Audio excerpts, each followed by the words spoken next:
एक, न्यान्या को। 12 साल न्यान्या को एक ऐसी बच्ची थी जिसे लोगों से बात करना बहुत पसंद था। वह न केवल अपनी उम्र के बच्चों से बल्कि अपनी जिज्ञासा के कारण बड़ों से भी बहुत उत्साह से बात करती थी, और उसकी समझदारी और मासूमियत की वजह से सब उसे प्यार करते थे। क्रिसमस ईव की रात को उसने अपने पिता का कंप्यूटर उधार लिया और सांता क्लॉज को एक ईमेल लिखा। जब उसने वह ईमेल भेजा तो वह एक दूसरी दुनिया से जुड़ गई। एक दूसरी दुनिया जो न्यान्याको की दुनिया से बिल्कुल अलग थी। उस दूसरी दुनिया में बिल्लियां सिर्फ बिल्लियां थीं, वे बोल नहीं सकती थीं। यह उसकी अपनी दुनिया से बिल्कुल अलग था, जहां इंसानों और बिल्लियों का पवित्र रिश्ता जीवित था। अपनी जिज्ञासा के कारण न्यान्याको ने इस रिश्ते को बहुत संभाल कर रखा।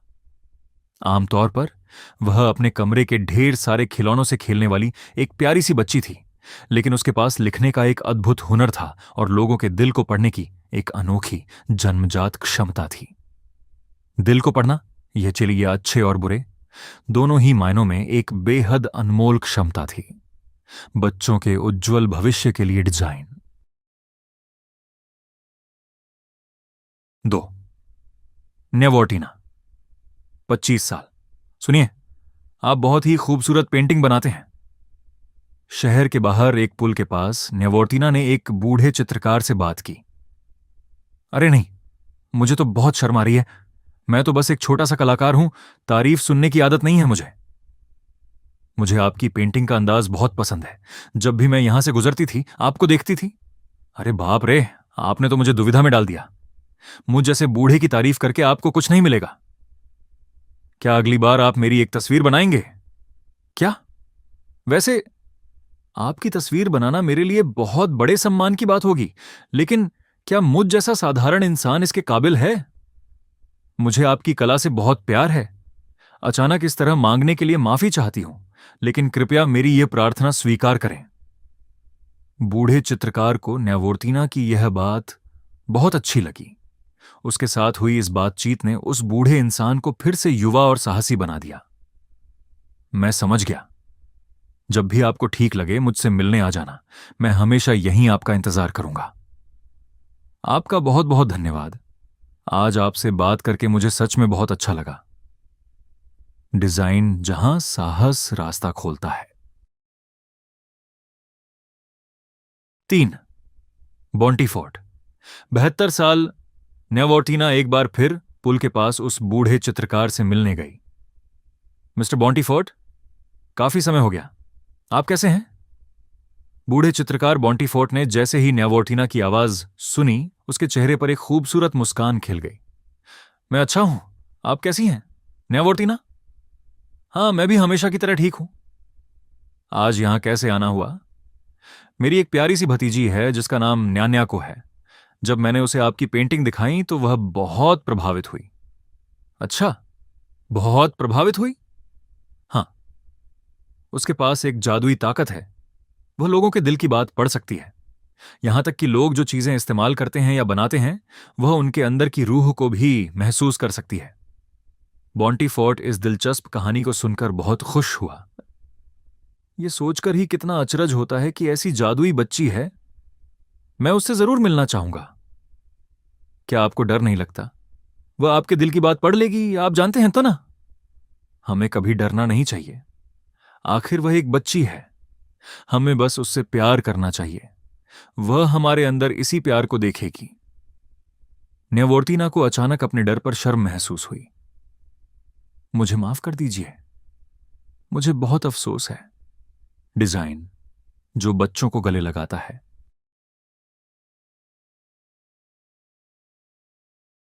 4, बैंडिट फोरोरू, 12 साल। पिताजी, इस बार आप क्या आविष्कार कर रहे हैं? बैंडिट ने पूछा, क्योंकि उसके पिता जेनर काम करते समय बहुत खुश दिख रहे थे। मेरा पिछला आविष्कार अंतरिक्ष में अज्ञात जीवों से बात करने का एक तरीका था, लेकिन इसे सुनकर तुम हैरान हो जाओगे। यह एक टेलीपोर्टेशन डिवाइस, अदृश्य यात्रा यंत्र है। यदि आप इसे पहनकर सोते हैं तो आपकी चेतना एक रूहानी रूप में आपके शरीर से बाहर निकल जाती है। रूहानी रूप होने के कारण आप जहां चाहें आजादी से जा सकते हैं। आप ब्रह्मांड की सैर कर सकते हैं और उस ग्रह पर पहुंच सकते हैं जहां जीवन है। और जब आप वहां अपना नाम लेंगे तो आप आधे रूहानी रूप में बदल जाएंगे, जिससे आप वहां के लोगों से मिलजुल सकेंगे। अगर आप अपने असली शरीर में लौटना चाहते हैं तो आपको बस एक झूठा नाम बताना होगा। यह एक क्रांतिकारी यंत्र है। जेनर की आंखें चमक रही थीं। उसे इस तरह देखकर बैंडिट खुश हो गई। एक बार जब यह पूरा हो जाए तो मुझे उधार दे देना। अरे नहीं, बच्चों को इसका इस्तेमाल नहीं करना चाहिए। तुम्हें चोट लग सकती है। मैं बच्ची हूं, इसीलिए तो मुझे इसका इस्तेमाल करना चाहिए। बड़े कभी बच्चों के दिल की बात नहीं समझते। आखिर तुम करना क्या चाहती हो? मैं एक भूत बनकर बड़ों के अंदर समा जाऊंगी। फिर मैं उनसे गरीब बच्चों के लिए पैसे दान करवाऊंगी। जीनियस द्वारा पसंद किया जाने वाला डिजाइन। 5 एची रूहानी रूप। तो इसका मतलब है कि तुम किसी दूसरे ग्रह के जीव के संपर्क में हो। बूढ़े चित्रकार बॉन्टीफोर्ट ने न्यान्याको की कहानी पूरी सुनी और दूर, बहुत दूर के एक सितारे के अस्तित्व को समझा। हां, मैं महसूस कर सकती हूं कि वह इंसान, चाहे वह लड़का हो या लड़की, हमारे ग्रह और उनके ग्रह को जोड़ने वाली मुख्य कड़ी है। न्यान्याको ने दूसरे ग्रह के एक खास इंसान से सफलतापूर्वक संपर्क किया था। इसीलिए उसका मानना था कि उस इंसान का हमारे ग्रह पर स्वागत किया जाना चाहिए। लेकिन अगर तुम मुझसे सलाह भी लो तो भी मैं तुम्हारी कोई मदद नहीं कर पाऊंगा। बॉन्टीफोर्ट ने माफी मांगते हुए न्यान्याको की तरफ देखा। ऐसा नहीं है मिस्टर बॉन्टीफोर्ट, आपके पास कला की पवित्र और मासूम ताकत है। आपने मेरी मौसी की जो तस्वीर बनाई थी उसमें सचमुच उनका रूहानी रूप समाया हुआ था। अगर आप उस इंसान की छवि को अपनी पेंटिंग में उतार सकें जिसे मैं जानती हूं, तो उस इंसान का रूहानी रूप हमारे इस ग्रह पर जीवित रह सकता है। अगर ऐसा है तो मुझे तुरंत उस इंसान के बारे में सब कुछ बताओ। डिजाइन जो अस्तित्व में जान फूंक देता है।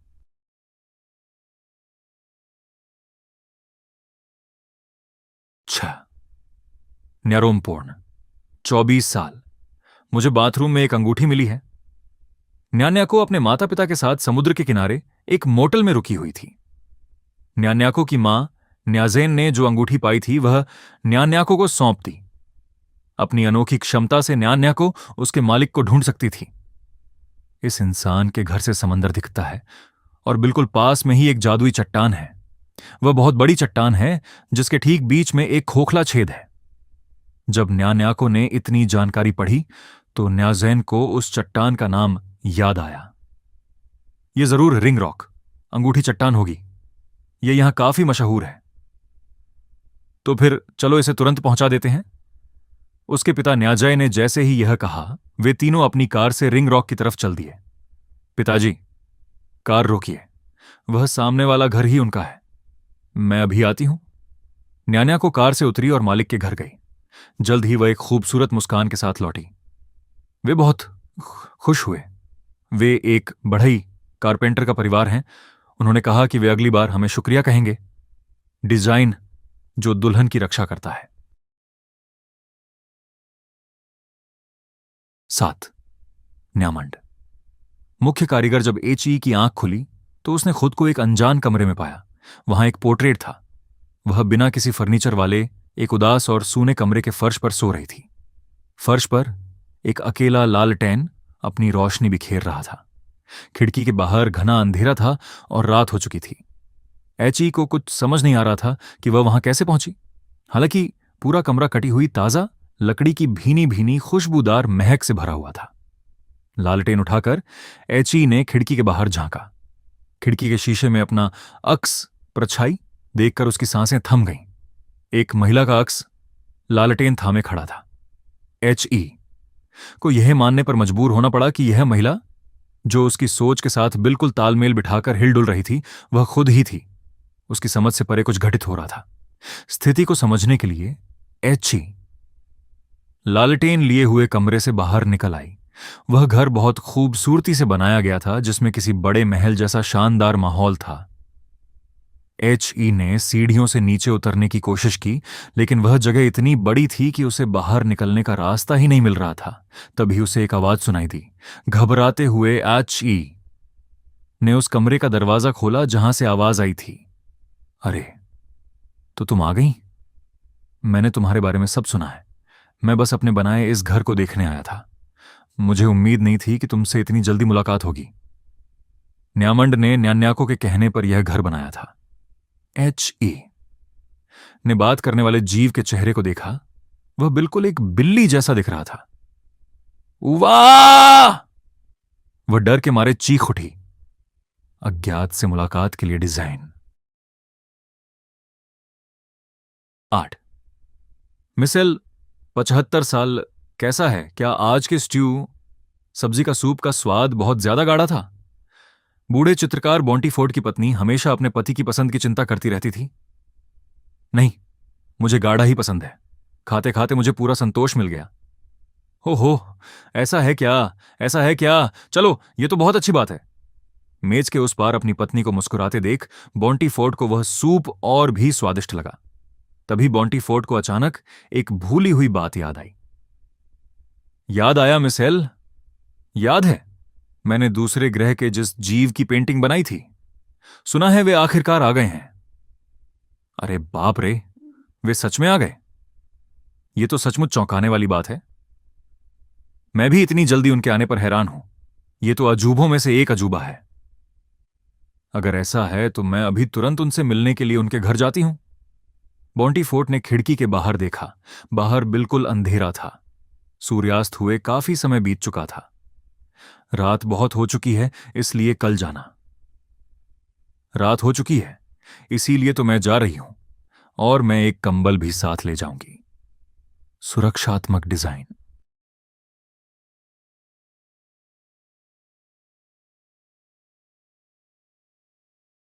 9 कैंडल 34 साल, पिताजी, मैंने सुना है कि दूसरे ग्रह का जो मेहमान न्यान्याको से मिलना चाहता था वह पहले ही आ चुका है। क्या? इतनी जल्दी आ गया? यह तो बहुत तेज था। जब जेनर की पत्नी कैंडल ने उसे यह खबर दी तो वह दंग रह गया। और यहां एक दिलचस्प बात है। कहते हैं कि अंतरिक्ष से आया वह मेहमान एक ऐसी शर्ट पहने हुए था जिस पर आपका चेहरा छपा था। कैंडल धीरे से मुस्कुराई और बोली, क्या यह अनोखी बात नहीं है? मेरा चेहरा? हां, यह बहुत रहस्यमयी है। ऐसा तो नहीं होना चाहिए। मुझे थोड़ा रुककर इस बारे में गहराई से सोचना होगा। यदि दूसरे ग्रह का कोई जीव प्रकट हुआ है तो वह पहले से ही आधे रूहानी रूप में होगा। वे इसलिए अस्तित्व में हैं क्योंकि उन्होंने कहीं अपना नाम बताया है। वे यहां रूहानी रूप में आए और किसी तरह अपना नाम बताया। रुको, अगर रूहानी रूप में होने के कारण समय में कोई गड़बड़ी हुई हो तो समय में गड़बड़ी? मेरी थ्योरी, सिद्धांत के अनुसार रूहानी रूप समय और अंतरिक्ष की सीमाओं से परे होता है। जब तक कोई दृढ़ इच्छा होती है तब तक उस समय और स्थान की कोई सीमा नहीं होती जहां वह अस्तित्व में रह सके। यह एक तरह से खुद ईश्वर का नजरिया है। अगर वे सच में मेरे चेहरे वाली शर्ट पहने हुए थे तो हमें इन कड़ियों को जोड़ना होगा और समय को सही से बिठाना होगा। डिजाइन जो जीनियस के करीब रहता है। 10 HE असली रूप आकाशिकी रिकॉर्ड्स के संतुलन को बनाए रखने के लिए जेनर ने अपने आविष्कृत टेलीपोर्टेशन डिवाइस का उपयोग करने का फैसला किया। मुझे नहीं पता कि इसमें कितना समय लगेगा, लेकिन मैं निश्चित रूप से वापस आऊंगा। कैंडल और बैंडिट की देखरेख में जेनर ने यंत्र पहना, नींद की गोली खाई और सो गया। जैसे ही वह सोया, जेनर रूहानी रूप में बदल गया। जब उसकी आंख खुली तो उसने एक नवजात बच्चे के रोने की आवाज सुनी, लेकिन वह रोना उसकी अपनी मर्जी के खिलाफ किसी और का था। जेनर अब किसी दूसरे जीव के शरीर के अंदर रह रहा था। वह अपनी इच्छा से उस शरीर को हिला नहीं सकता था। केवल उसकी मानसिक छवियां, इमेजेस ही उस शरीर पर असर डाल सकती थीं। जेनर के लिए यह बहुत बड़ी राहत थी कि इस शरीर का मालिक HE था। जेनर ने HE के साथ बड़े होने का हर पल साझा किया। चूंकि जेनर उसे लगातार जादुई विचार भेजता था, इसलिए HE ने कला के क्षेत्र में अपनी अद्भुत प्रतिभा दिखानी शुरू कर दी। जब बड़े होकर एची ने टी शर्ट बेचने वाली एक वेबसाइट में दिलचस्पी ली तो जेनर ने उसे बहुत सारे विचार भेजे। और जब एच ने अपनी खुद की टी शर्ट बनाई तो किस्मत के एक खूबसूरत खेल के कारण उसने खुद का नाम जेनर रखा।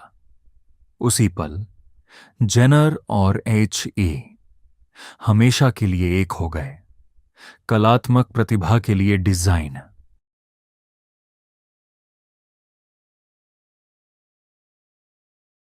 11 जेनर। अर्ध अशारीरिक रूप। जब जेनर सोकर उठा तो कैंडल और बैंडिट दोनों ने उसे बड़े आश्चर्य चेहरे से देखा। तुम तो कल ही सोने गए थे, क्या टेलीपोर्ट असफल रहा? कैंडल के इस सवाल पर जेनर मुस्कुराया। नहीं, यह सफल रहा। मैंने वहां कई दशकों का समय बिताया है। समय का अंतराल इतना गहरा है कि वहां बिताया गया समय और यहां बीतने वाला समय एक दूसरे में दखल नहीं देते। उन दोनों को सुनकर कुछ समझ नहीं आया। पिताजी, मुझे वहां की जिंदगी के बारे में बताइए। बेहतर होगा कि तुम न सुनो। ऐसा क्यों? बैंडिट के इस सवाल पर जेनर ने अपनी भौहें सिकोड़ लीं। ऐसा इसलिए है क्योंकि मैंने सब कुछ देखा, सुना, अनुभव किया और जाना है। मैं हूं और मैं ही हूं। आकाशीय रिकॉर्ड्स के एक हिस्से का स्वाद चखने के कारण अगर मैं अपने ज्ञान को जुबान पर लाऊंगा तो जो बचने वाले हैं वे भी नहीं बच पाएंगे। इस दुनिया का कल बहुत उज्जवल है। तुम्हें बस अपनी इच्छा के अनुसार जीना चाहिए। ठीक उसी समय घर की घंटी बजी। आने वाली एक महिला थी। उसने जेनर के चेहरे के चित्र वाली एक शर्ट पहन रखी थी। उसके निचले हिस्से के रिबन फ्रेम पर जेनर का नाम लिखा हुआ था। वह थी।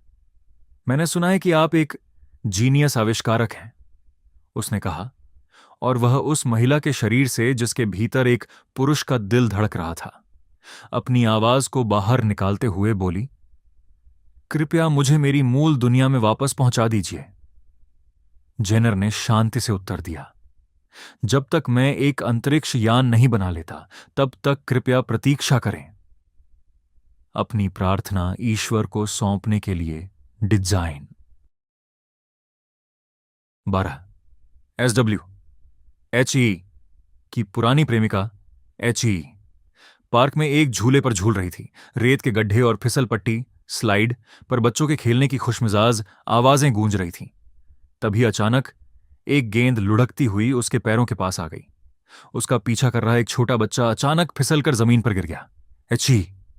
तुरंत दौड़कर उसके पास गई। क्या तुम ठीक हो? जैसे ही उसने बात की, को एक अजीब सा पुराना एहसास हुआ। मैं ठीक हूं। बच्चे ने गेंद उठाई और जाने लगा। रुको, ने उसे आवाज दी। बच्चा रुक गया और नासमझी से को देखने लगा। तुम्हारा नाम क्या है? चाकुन, बच्चे ने कहा। ने अपनी यादों के एक पुराने दराज से उस नाम को तुरंत बाहर खींच लिया। यह उस बिल्ली का नाम था जो बहुत पहले उसके पास थी। बिना सोचे समझे ने नाम पुकारा। चाकुन, तो तुम यहां थे? आप कौन हैं, बड़ी दीदी? बच्चा बस मुड़ा और अपने दोस्तों के पास वापस भाग गया। चाकुन अचानक घर से तब भाग गया था जब मिडिल स्कूल के दूसरे साल में था और उसका कभी पता नहीं चला। उसकी बचपन की दोस्त SW ने पूरे दिल से उसे ढूंढने में मदद की थी, लेकिन वह कभी नहीं मिला। SW न जाने वह आजकल कहां होगी। मेरे यहां से शिफ्ट होने के बाद हम दूर हो गए। अगर मैं कभी किसी मुसीबत में पड़ूं तो क्या मैं तुम पर भरोसा कर सकती हूं? हां, बिल्कुल। यह बहुत पुरानी कहानी है। खोई हुई चीजों को पहुंचाने के लिए डिजाइन। 13 न्याजेन ने 35 साल न्यान्याको की मां न्याजेन ने और बैंडिट की मां कैंडल पार्क में उदास बैठे को दूर से देख रही थी। क्या मिस्टर जेनर ने यह नहीं कहा था कि अगर कोई नकली नाम लिया जाए तो वह अपने मूल शरीर में वापस लौट सकता है? क्या ऐसा नहीं था? न्याजेन ने को झूले पर बैठे पर गहरा तरस आ रहा था। मेरे पति को ऐसा ही पक्का भरोसा था, लेकिन ऐसा नहीं हो पाया। यह एक पेचीदा मामला है, लेकिन मेरे पति आत्मा के स्तर पर दूसरी दुनिया में गए और मिस्टर के शरीर के भीतर सह अस्तित्व में रहे। जब मिस्टर HE ने मेरे पति का नाम इस्तेमाल किया तो वह एक शरीर और दो आत्माओं वाला अस्तित्व बन गया और वे दोनों इस दुनिया में आ गए। इसके बाद मेरे पति HE की स्वतंत्र इच्छा, फ्री विल, को पूरी तरह नियंत्रित और संचालित करने में सक्षम हो गए थे। उन्होंने कोशिश के तौर पर एक नकली नाम भी लिया, लेकिन कुछ नहीं बदला। झूले पर बैठे मिस्टर HE के भीतर दूसरी दुनिया की यात्रा पर गए मेरे पति अभी भी सह अस्तित्व में हैं। कैंडल के इस स्पष्टीकरण पर न्यायजन्य ने उलझन में अपना सिर हिलाया। तो फिर जो जेनर सोकर उठे और वापस आ गए, वे कौन हैं? मेरे पति का कहना है कि जब HE अंतरिक्ष यान के जरिए सुरक्षित रूप से अपने गृह पर लौट आए, उसके बाद ही वे इस दुनिया में वापस आ सके। दूसरों की परवाह करने के लिए डिजाइन।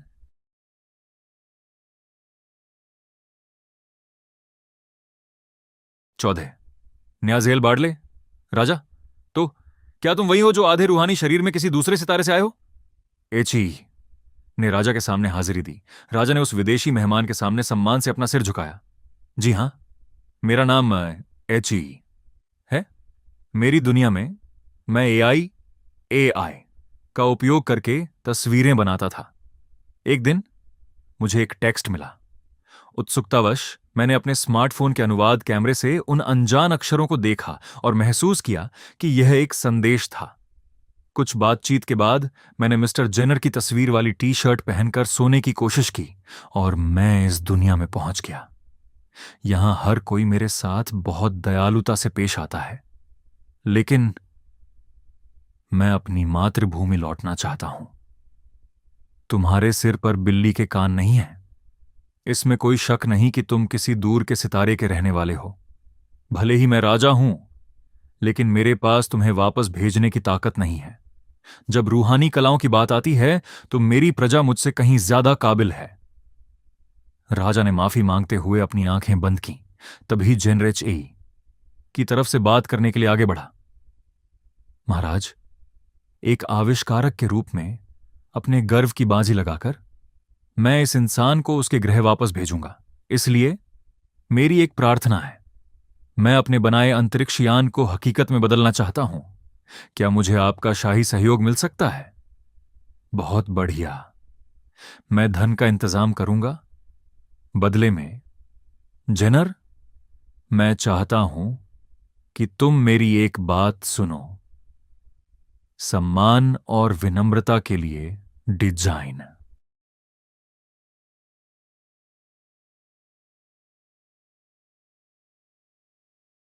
15। ईग्रा संन्यास। रानी उस दिन जेनर राजा के सामने हाजिर हुआ। महाराज, मैं वादा की हुई चीज लेकर आया हूं। आपको 5 साल तक इंतजार कराने के लिए मैं दिल से माफी मांगता हूं। दरबार में बुलाए जाने पर जेनर ने राजा को दवा भेंट की। राजा के चेहरे पर राहत के भाव आ गए और वे अपने सिंहासन पर बैठ गए। जब सेवक ने उन्हें दवा सौंपी तो उनका दिल कांप उठा। ये वादा की हुई दवा है। रानी की आंखों में भी खुशी के आंसू छलक आए। यह सच है कि एक बार जब आप यह दवा पी लेंगे तो सत्ता की आपकी भूख पूरी तरह से खत्म हो जाएगी। लेकिन महाराज, इसे पीने से पहले मुझे लगता है कि इस पर थोड़ा और सोचना समझदारी होगी। जिन्नर ने फर्श पर घुटने टेककर और आंखें नीचे रखकर बात की। यह बिल्कुल ठीक है जिन्नर। राजा ने सत्ता की अपनी भूख के कारण बहुत दुख झेले हैं। तुम्हारी यह कामयाबी बहुत बड़ी है। रानी जेनर के पास खड़ी हुई और धीरे से उसका हाथ थाम लिया। यह दवा सिर्फ हमारे देश के लिए नहीं चाहिए। दुनिया का हर राजा इस उपाय को चाहता है। यह सब तुम्हारी वजह से है जेनर। बिना युद्ध की एक नई दुनिया शुरू होने वाली है। तो फिर सबसे पहले मैं इसे पीऊंगा, राजा ने ऐलान किया। उन्होंने शीशी का ढक्कन खोला और दवा की एक एक बूंद पी गए। जेनर, मैं यह दवा दुनिया के सभी देशों के राजाओं तक पहुंचाना चाहता हूं। मुझे भरोसा है कि तुम उनके लिए भी ऐसा ही तैयार करोगे। मैं आपकी आज्ञा का पालन करूंगा, जेनर ने गहराई से सिर झुकाते हुए जवाब दिया। विश्व शांति की प्रार्थना के लिए डिजाइन। 16। क्रेनन यारोन डाकिया जेनर को राजा द्वारा आधिकारिक रूप से अंतरिक्ष यान टाइम शिप बनाने की जिम्मेदारी सौंपी गई थी। मिस्टर जेनर, बहुत बड़ी आफत आ गई है। डाकिया क्रेनन यारोन दौड़ते हुए अंतरिक्ष यान की फैक्ट्री में पहुंचा। मिस्टर क्रेनन यारोन, आप इतने घबराए हुए क्यों हैं? क्या हुआ? नन्ही बैंडिट। उन शब्दों को सुनते ही जेनर को सब याद आ गया, वह यादें जब वह अभी भी एची के अंदर रह रहा था। वे बच गई ना? एची ने उसे बचा लिया ना हमारे लिए? क्रेनन यारोन को ऐसा लगा जैसे किसी ने उसके दिल की बात पढ़ ली हो। उसकी घबराहट पूरी तरह खत्म हो गई। मुझे माफ करना क्रेनन यारोन, मैं सब कुछ जानता हूं। मैंने एची की आंखों से सब देखा है। तो क्या आप जानते हैं कि वह नदी में डूब गई थी? हां, कुछ लोग मछली पकड़ने गए थे और एक छोटा बच्चा नाव से गिर गया था। बैंडिट ने उसे बचाने के लिए नदी में छलांग लगा दी। वहां बहते हुए एक लकड़ी के लट्ठे से वह टकरा गई और दोनों की जान खतरे में पड़ गई थी। तभी मेरा मतलब है HE ने उन्हें बचाया। मैं अंतरिक्ष यान बनाने में इतना खोया हुआ था कि मेरे दिमाग से यह बात निकल गई। मैं एक नाकाम पिता हूं। क्रेनन यारोन ने सिर पकड़कर बैठे जनरल को दिलासा दिया। ऐसा बिल्कुल नहीं है। आखिर उन्हें बचाने वाले आप ही थे, मिस्टर जनर। मुसीबतों से बचने के लिए तावीज, अमूलेट डिजाइन। 17 bandit fort. 19 साल। आखिरकार अंतरिक्ष यान पूरा हो गया। जिस दिन HE को लेकर उसे उड़ान भरनी थी, बैंडिट ने अचानक ऐलान कर दिया कि वह भी साथ जाना चाहती है और वहीं रहना चाहती है। जेनर जानता था कि ऐसा ही होगा। फिर भी अपनी बेटी के लिए उसने उस प्यार को विदा करने का साहस भी जुटा लिया था जिसे उसने पाला था। जेनर ने एक बार भी उससे नहीं कहा, हमारे पीछे मत आओ। मां, अलविदा। मुझे अब तक पालने के लिए आपका बहुत बहुत धन्यवाद। मैं सच में बहुत खुश थी। अपनी मां से विदा लेकर बैंडिट जहाज पर सवार हो गई। अच्छा मां, मैं चलता हूं। मैं निश्चित रूप से वापस आऊंगा। सब लोगों की देखरेख में अंतरिक्ष यान समय और अंतरिक्ष की खाई में समा गया। HE के गृह पर पहुंचने पर जेनर ने अपनी आखिरी विदाई को संजोया। खुश रहना बैंडिट, मैं तुमसे फिर मिलने आऊंगा। अंतरिक्ष यान का दरवाजा खुला और दोनों जमीन पर उतर आए। बैंडिट फोरूरू ने अपना नाम बदलकर बैंडिट फोर्ट रख लिया। HE और बैंडिट एक साथ चले HE के घर की तरफ। 2 दिनों की यात्रा के बाद वे आखिरकार घर के सामने पहुंचे। HE ने बैंडिट का हाथ थामा। चलो अंदर एक साथ चलते हैं। मेरे माता पिता तुम्हारा बहुत प्यार से स्वागत करेंगे। बेटी की खुशी की प्रार्थना के लिए डिजाइन।